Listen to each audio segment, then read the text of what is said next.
Studies, class size matters. Kailangan natin din tingnan yung class size, yung siyempre, salary ng teachers. Mahalaga din yung salary ng teachers. Kung gusto natin talagang magkaroon tayo ng motivated, walang pinoproblema ng mga teachers na magtuturo at focus lang siya sa pagtuturo, ay dapat ay makompensate.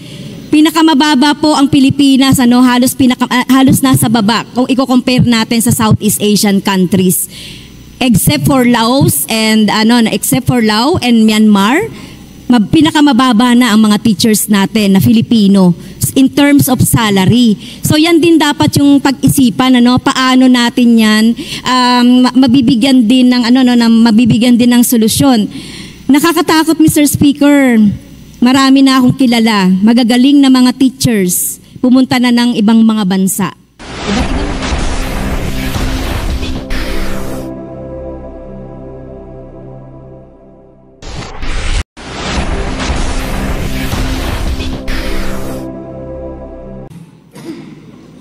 May we ask the members to please settle down so we can do our business. Majority Leader. Mr. Speaker, I move that we recognize Representative Roman Romulo for the continuation of his privileged speech. And thereafter, I move that we also recognize Representative Franz Castro of ACT Teachers Party List for her interpellation. Yes, we will resume now the interpellations of our Honorable Chairperson for the Basic Education, Representative Roman Romulo. Right now, I'd like to recognize our distinguished party list ACT Teachers, Representative Franz Castro. You have the floor, ma'am. Thank you, Mr. Speaker. Magandang hapon po sa ating lahat. So, I congratulate the chair of the Committee on Basic Education for that, I think, very truthful and very brave, report on the situation of our education. So, yung unang tanong po, Mr. Speaker, dahil hindi pa naman ito yung kumpleto, you just have described the situation, our educational system in a nutshell. So, nakita natin dito, Mr. Speaker, and sabi natin yung foundation. So, meron tayong problema, Mr. Speaker, sa foundation pa lang ng ating mga kabataan. Doon na nagsisimula yung problema natin. We start with the of course yung health ng ating mga bata. So how would the students na stunted na ganun makaka-receive sila, ma-absorb nila yung mga tinuturo sa eskwelahan. And of course at the early years ng pag-aaral, Mr. Speaker, on the daycare center, ang report, marami ng mga aging na mga teachers tayo and wala pang in training ng mga teachers, yun ang mahalaga Kasi paano natin ituturuan yung mga bata ng mga basic foundation kung wala po tayo nung basic skills ng ating mga teachers. So yun yung nag-stuck sa akin at isa sa mga nakita ko rin, Mr. Speaker, ay yung kakulangan ng textbooks. So we have implemented, Mr. Speaker, yung K-12 program. Tama yung sinabi at nire-report din ng mga teachers. Talagang yung, for example, sa Filipino na grade 7, talagang walang textbooks yun na nire-report sa amin. Okay, so tama yung tama yung report, Mr. Speaker. At isa rin sa nag-stuck sa akin, yung 77 higher education institutions with offering ng BE-Ed at saka 105 BSE-Ed, 0 passing rate. Yes. So paano ito nangyayari, Mr. Speaker? Through the years. Yes. Diba? So ano ba yung recommendation dito? Kasi kailangan nating magsimula din doon sa tukuyin natin yung problema sa teachers. So, meron bang recommendation as this early kung ano pa yung dapat gawin? Kasi hindi ko pa nabasa yung 400 pages na report kung may recommendations na po doon. Mr. Speaker, Honorable Castro, members present here this afternoon, Unang-una po, Honorable Castro, no? Tama po kayo. Actually, yung identify ng EDCOM 2 are 28 priority areas. Yung kasama po nung report pala ngayon for year 1 only covers 12 of the 28 priority areas. So tama po kayo, talagang medyo mahaba-haba pa ang pupuntahan natin. Pangalawa, tama rin po kayo na inumpisan niyo po dun sa early years po.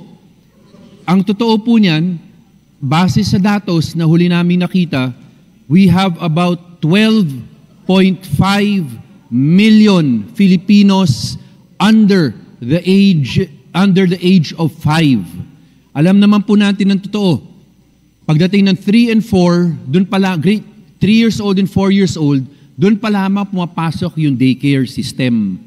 So below 5 po, we have about 12 to 12.5 million learners na.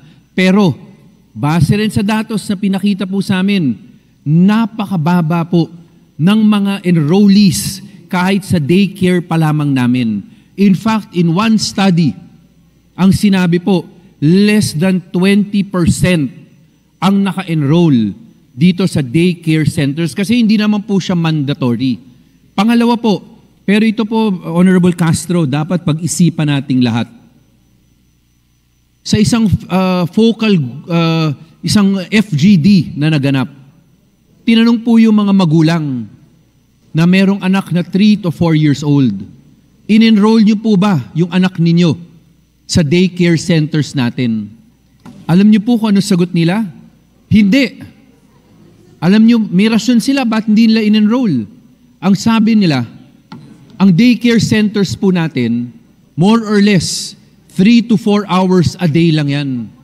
Ang sabi ng magulang doon sa FGD, pag hinatid namin yung isang anak namin sa daycare, paghatid namin, pauwi pa lamang kami, may maiiwan na kaming anak. Masyadong maikli yung 3 to 4 hours. Isa po yan sa mga issues na sa totoo, Honorable Castro, kailangan natin lahat pag-isipan. Kasi ito po nanggagaling na rin sa mga magulang. Of course, it's an FGD. Pero may kita po natin, it may explain bakit napakababa ng mga enrollees natin sa daycare centers. Kung less than 20%. In addition, kung tingnan po natin yung sa daycare centers natin, nagka-confusion pa po dyan. Honorable Castro, sino ba ang in charge? Yung ECCD, DSWD, or DepEd? Ngayon po, yun ang isa sa mga recommendations na liwanagin po natin kung sino po ba talaga ang magiging in charge yan. Yes. Tungkol naman po sa binanggit ninyo na learning materials, na napaka-onting learning materials. Sa totoo, Honorable Castro, members of this August Chamber, this is one issue na kailangan natin talaga pag-isipan. Bakit? Base sa flowchart ng DepEd, it will take them 5 years from first yung call pa lamang for a textbook. Kasi una po, magko-call sila ng kailangan nila ng textbook. Pangalawa po dun, i-review yung proposed content kung sino magka-qualify. Then before printing, may review po dun kung may typographical error or wala. The whole system po takes about 5 years kung talagang tututuhanin.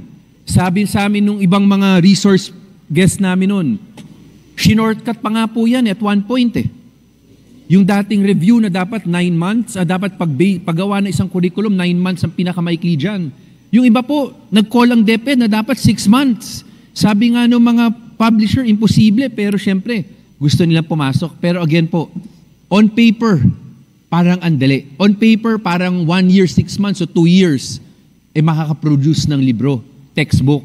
Pero in reality, yun ang sinasabi natin kanina, sa papel, parang ang ganda ng sistema.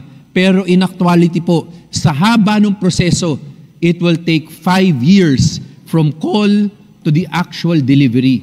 Kaya may kita po natin, kung ikaw po, reputable po kayo na publication house, ganun katagal po, medyo sobrang laki po ng investment. Napaka-hirap po nun. Pangalawa po, kasama rin sa issue po na yan. Di ba yung pag-review po nung text na ginawa po? Sa totoo po, wala tayong independent group Wala pong nagre-review niyan. Kung tama po ba yung text, yung curriculum na lumabas nun sa textbook. Ang gumagawa rin po niyan, isang department, Agency. isang office within the Department of Education rin, na hindi lang yun ang trabaho nila, marami pang iba. So may kita po natin talagang napakahirap. Minsan nagagalit rin tayo sa DepEd, pero sa totoo, yung system rin po kasi, napakahirap for them. So sa totoo po, tama rin kayo kanina, sinabi nyo, sige, sa first time, baka meron ng solusyon. Pero wala pa hong perfectong solusyon. Kasi katulad po yun, yung 5 years na yun, napakahirap po nun, napakatagal po nun. By the time, baka pasay na po yung linalaman nung textbook na yun o nung learning material na yun. Yun po, kailangan natin marisolbahan. Paano natin yung procurement process po, paano po natin magiging mas praktikal para mas marami at mas mabilis ang pag-deliver natin ng tamang libro. Yung sinabi niyong huli po, kung may nakalimutan ako, yung sinabi niyo yung mga HEIs natin na nagbibigay po nung education degrees for elementary and for secondary. Tama po kayo, exact yung number. Meron pong mga HEIs na may programang ganon, 2012 pa po yun, hindi ngayon lang. Since 2012 hanggang ngayon, wala naman ho na ipasa na estudyante. Pero again po, still existing pa rin po yung degree dun sa HEI na yun. Again po yan naman, Honorable Castro, siguro naman pwede nang gumalaw ang CHED sa bagay na yan. Siguro naman, nakita na natin gano'ng katagal na rin po na hindi naman wala namang pumapasa. Siguro naman, hindi naman po natin kailangan pa ng batas dyan. Siguro po, oversight lang, pero siguro kailangan umakto rin ng CHED. Kasi ando doon na po, kitang-kita naman eh. Siguro mag-show ko sila, magpaliwanag, pero since 2012 po, existing na po, may mga HEIs tayo na hindi naman pumapasa yung estudyante nila. Walang passer po. Pero again po, hindi naman po sinara. Yes. Thank you, Mr. Speaker, distinguished Chairman of the Committee on Education, Basic Education. So ito po na talagang na-shock ako dito sa mga HEIs na walang pumapasa ng mga teacher natin doon sa licensure examination. So tama kayo, no, dapat na i-revisit or i-oversight ng higher education. Maybe mayroong gagawing trabaho ang ating ang ating Committee on Higher Education kaugnay dito. Ano ba yung mga standard? Bakit nangyayari ito na tingin natin nasasayang lang, no? Nagkakaroon ng sayang and wastage. Okay, so isa pa po sa nakita natin dito, Mr. Speaker, na medyo talagang malapit na malapit sa puso ko at yan din yung panawagan ng mga teachers. Yung ang dami-daming mga ancillary services. So napansin ko doon, kinunan ko pa nga ng picture, yung 50. Hindi lang yata 50 yon, Mr. Chair. Baka mas marami pa doon yung yung mga ancillary services na, Mr. Speaker, na pinagagawa sa ating mga teacher. Okay? So halimbawa, yung pamamalengke. Sa feeding program, si teacher, umagang-umaga, alas 4, alas 3, namamalengke na yan. Namamalengke na yan para iluto sa mga feeding program. So gawain pa ba yun ng teacher? So sana hindi na. Alam niyo po, yung mga binabanggit natin na mga gawain, ito yung 4Ps. Sinasabi ko na, matagal ko lagi sinasabi dyan, nagmo-monitor ang teacher ng mga 4Ps. Gawain pa rin ba yan ng teacher? Makakatulong yung teacher dahil pwedeng mag-coordinate. Pero dahil nga tayo ay may learning crisis, at through the times, Mr. Speaker, napansin natin yung dami ng mga pinagagawa na sa ating mga teachers na hindi naman talaga nila gawain. So to the detriment of the education ng estudyante. Kasi hindi na makapag-focus yung mga bata. Ito, may sinasabi pa nga sa akin, sana Kong Franz, makagawa ka rin ng bill na sana ay pag off hours na ang teacher, o Saturday and Sunday, hindi na siya tatawagan ng principal niya o ng PSDS niya o the supervisor niya na mag-submit ng report. Biro nyo, wee hours of the day, siguro natutulog na siya noon or nagpapahinga na. Masasubmitin pa ng report. So yun yung mga problema natin na pwede naman na sigurong gawin ngayon ng DepEd yan. Tanggalin yung mga ancillary services. Kaya lang ang problema natin, Mr. Speaker, parang kulang para sa akin yung 5,000 a year na binadagdag sa mga education support personnel. Nung weekend, Mr. Speaker, galing ako sa Mindoro. So nalaman ko doon na although meron namang mga education support personnel na hinire, pero kulang po itong 5,000 nationwide. Kaya dyan pa lang pwede nang gawin ng DepEd yun eh. Tanggalan ng ancillary services ang teacher so that makafocus talaga sa teach. Kung meron tayong read, meron tayong teach.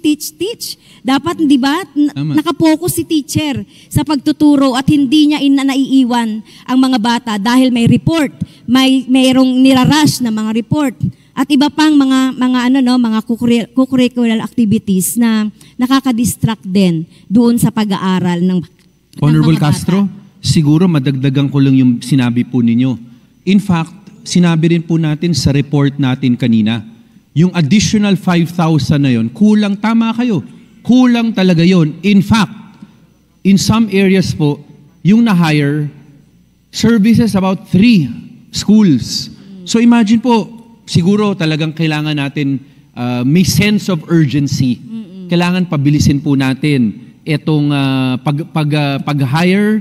Alam ko naman, hindi naman pwede mag-hire lang. Kailangan po talagang paspasan lang, sense of urgency. Siguro din lang natin tama ang ma-hire ng DepEd para mawalan rin po ng additional burden yung ating mga teacher. Siguro add ko rin po, no, hindi lamang po sa non-teaching na mga ginagawa nila. Nung Thursday, sa isang EDCOM 2 meeting na naganap po dito sa Mitra Hall, RVM, pinaalala rin po natin sa DepEd, sa NEAP, yung National Educators Academy of the Philippines. Ginawan po natin ng batas yung Excellence in Teachers Education. Sinabi natin sa kanila na marami rin mga guro ang nagsasabi sa atin na napakaraming training, napakaraming seminar na kailangan sila lumabas ng paaralan nila para lamang attendant to mga to. Sa totoo, yung ibang sinabi nga nila sa akin, hindi naman ganun ka-productive yung pag-attend nila. Sa traffic rin po, nalilate pa sila. So, nangyayari po, walang teacher doon sa classroom. Wala naman magsasubstitute kung ganun kaikli lang naman yung mawawala sila. Pero para sa estudyante, walang klase habang nasa seminar. Pinaalala po natin, ang sinabi po sa atin ng DepEd at ng NEAP, in fact, ginagamit nila ngayon, syempre yung Zoom. Pero yung Zoom po, sabi rin nila sa amin, hindi naman, aminin natin na totoo rin naman, hindi naman ganun ka-effective. Kaya ang polisiya na po nila, pag merong upskilling of teachers o may seminar, ang ginagawa nila, in school na po. Hindi na kailangan lumabas ng paaralan yung ating mga guro.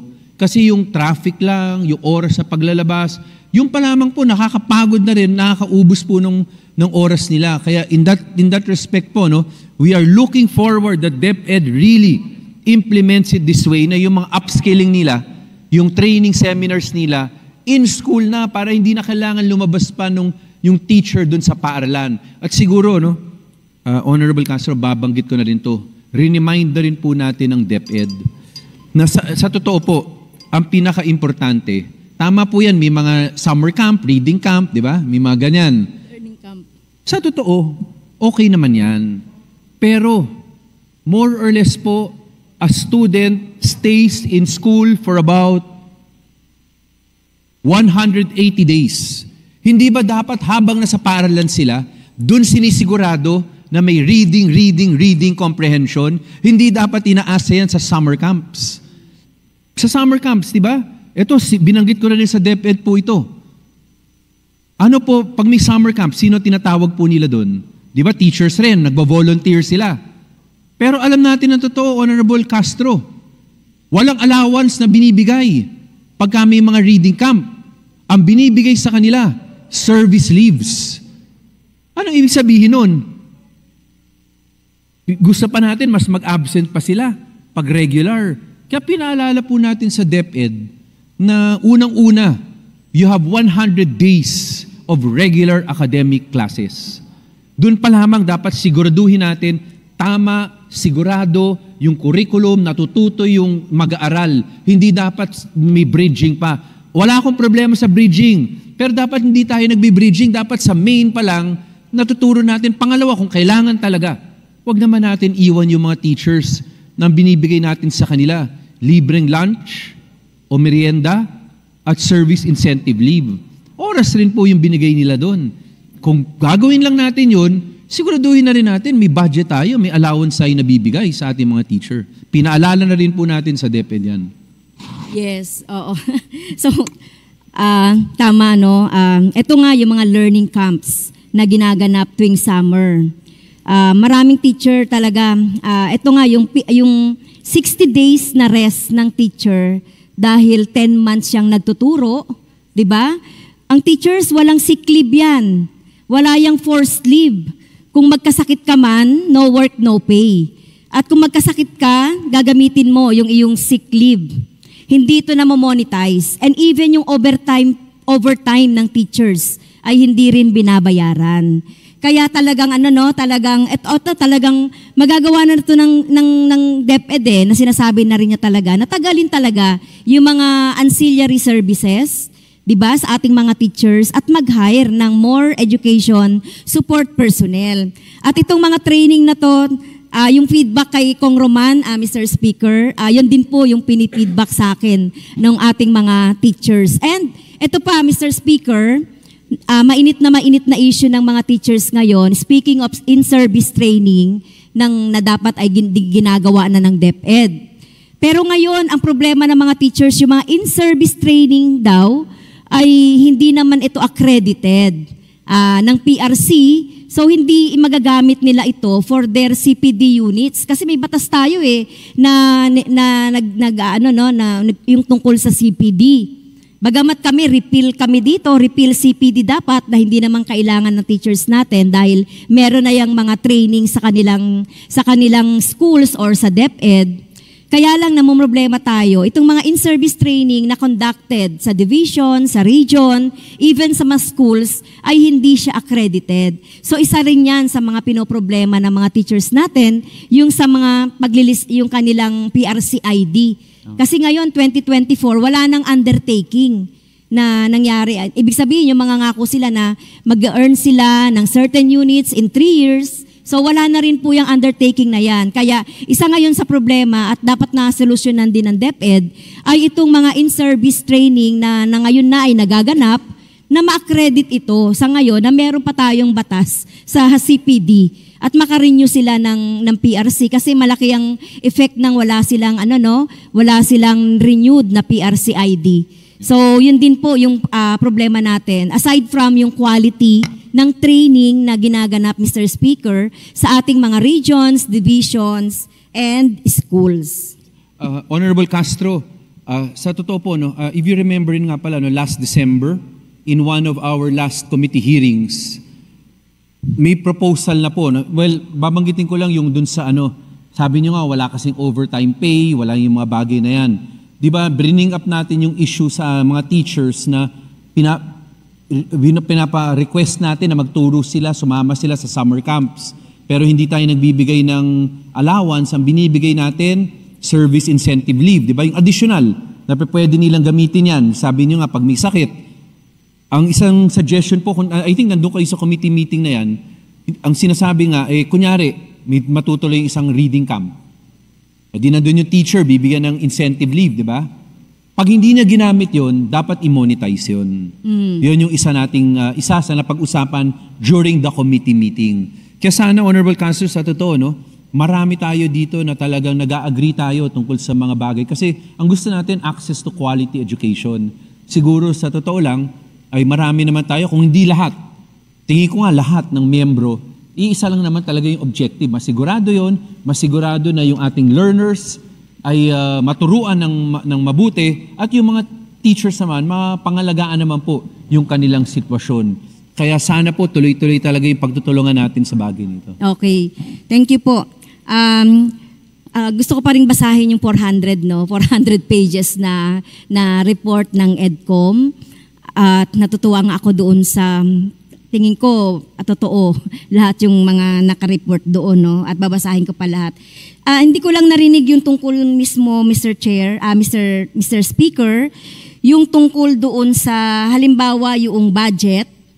Nakapaloob ba yan doon sa report? Did you analyze the budget ng ating education, Kasi isa rin po sa nakikita ng ACT na bahagi talaga ng problema natin ay yung, ayan, nabanggit na kanina, no, ni Representative Lagman, yung budget sa education, and it should be prioritized.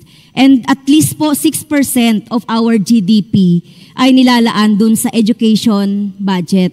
But unfortunately, hindi pa po tumataas sa 5%. Taon-taon yung budget sa education. Alam niyo po sa mga ASEAN countries, dito na lang sa Southeast Asia, mataas po ang budget nila sa kanilang education. In fact, parang ang Malaysia, halimbawa, parang sa huling report, parang 20% ng kanilang budget ay sa education.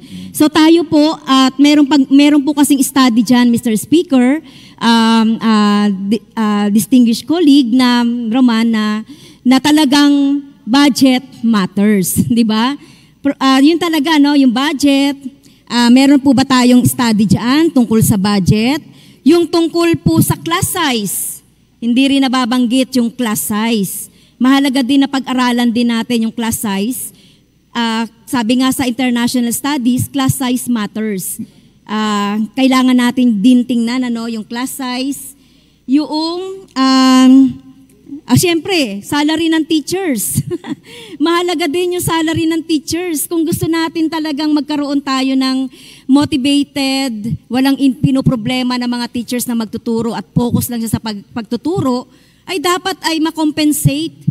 Pinakamababa po ang Pilipinas, halos nasa baba kung i-compare natin sa Southeast Asian countries. Except for Laos and Myanmar, pinakamababa na ang mga teachers natin na Filipino in terms of salary. So yan din dapat yung pag-isipan, paano natin yan mabibigyan din ng solusyon. Nakakatakot, Mr. Speaker. Marami na akong kilala, magagaling na mga teachers, pumunta na ng ibang mga bansa. Iba't ibang mga bansa, kahit nasa Southeast Asia, nagtsatsaga na sila. Kasi doble ng sweldo nila dito, halos sa Southeast Asia. Pero mas marami ngayon tumatanggap sa US, sa Canada, at iba pang mga bansa kasi very enticing yung kanilang offer. Pati pamilya mo, dadalhin na nila doon. Marami na ngayon akong mga teachers dito sa Quezon City na pumunta na sa ibang bansa with their family para magturo at mamuhay na rin doon. So nakakatakot na magkaroon na tayo ng brain drain.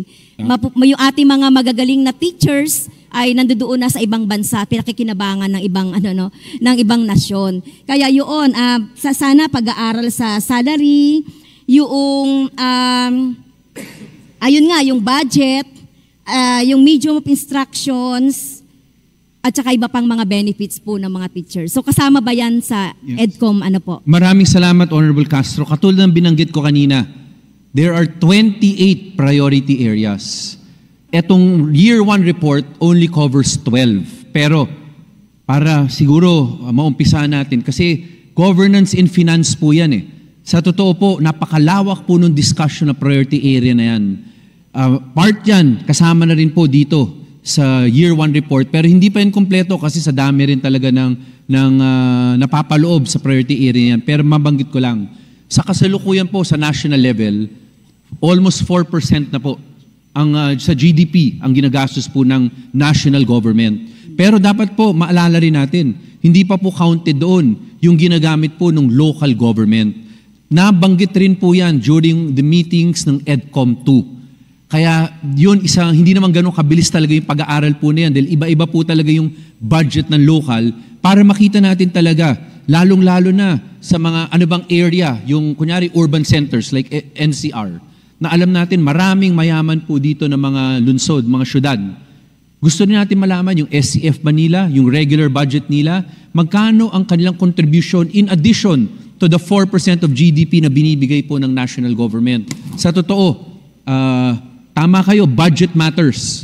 Pero ang totoo rin po, kailangan rin po tama yung paggamit. Kasi nangyayari po, nabanggit namin kanina sa report, makikita niyo po sa report, maraming batas, may budget. Halimbawa yung textbooks, sa totoo 1 billion per year yun. Pero hindi nga nagagastos yun. Kasi nga hindi na-implement.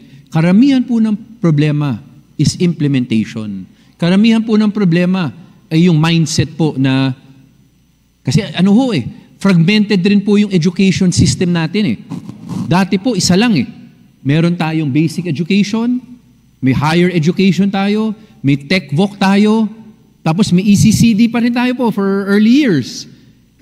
Dapat po, nagtutulungan yung lahat ng departamento. Pero sa totoo po, fragmented rin po yung kooperasyon doon. Kaya sa totoo po, doon pa lamang nakikita natin na napakahirap na po talaga yung sa budget na issue na yan. Pero tinatakil na po yan. Gusto na natin mapasok rin po dyan yung tungkol sa local contribution. Pangalawa po, class size. Kung maalala po ninyo, sa last hearing ng Committee on Basic Education and Culture, nabanggit yan, yung class size, ano yung ideal. Sa ngayon, nandito tayo sa 1:50. Pero yung ideal should be less than that. Pero ang problema po, sa totoo lang, is again po, buildable space rin. Marami rin po tayong learners o estudyante na nag-aaral po sa urban centers kung saan, sa totoo po, may ubus na. That's why, di ba, gusto natin ma-expand yung GASPE. Kasi kailangan rin po natin ng tulong ng private schools. Baka hindi na kayanin. Pero again po, nabanggit rin namin sa year 1 report, ay mas titingnan pa yon sa year 2. Pero again, lahat po yan, Honorable Castro, either tinitake up natin sa EDCOM 2 o sa committee natin. Kasama po dyan ay yung increase ng salary grade. Pasado na po natin sa committee yung Teacher Career Progression Bill. Nasa appropriations na po yan. Diyan po inaangat natin ang salary grade ng bawat guro. We have about 800 plus thousand teachers. Ang lahat po yun gusto natin magka-salary upgrade. Honorable Castro, your time has expired. Ay, okay. So, last na lang po. Mr. Please, Speaker, go ahead. 1 minute. Majority Leader. Mr. Speaker, may I move to extend the privilege hour for another hour to allow the Is there any objection? gentle lady and gentleman. Hearing there's none, the privilege hour is extended. Honorable Castro. Mr. Speaker, for your indulgence. Anyway, sa pag-uusap natin dun sa salary, so high time po talaga na talagang taasan ng sweldo ng ating mga teachers. Lalong-lalo na ngayon, Mr. Speaker. Tapos na po yung SSL 5. Sa 2024, nagtatanong ang mga teachers, may salary increase na pa ba sa 2024? Yeah. So wala pa po. So yun yung ating idagdag ko na lang, Mr. Speaker, yung tungkol doon sa mga teachers na nagtuturo ng hindi naman nila specialization. Isa rin yun sa mga problema na dapat tingnan. At yun pa, Mr. Speaker, marami pa po sana akong tatanong, pero basahin ko muna yung EDCOM report. At alam ko naman, we are one with the chairman of the basic education on how to improve our educational system talaga. At talagang ang priority natin, bata, estudyante, at lahat ng mga stakeholders. Kaya, ayun na lang po, Mr. Speaker, and thank you po. Yes.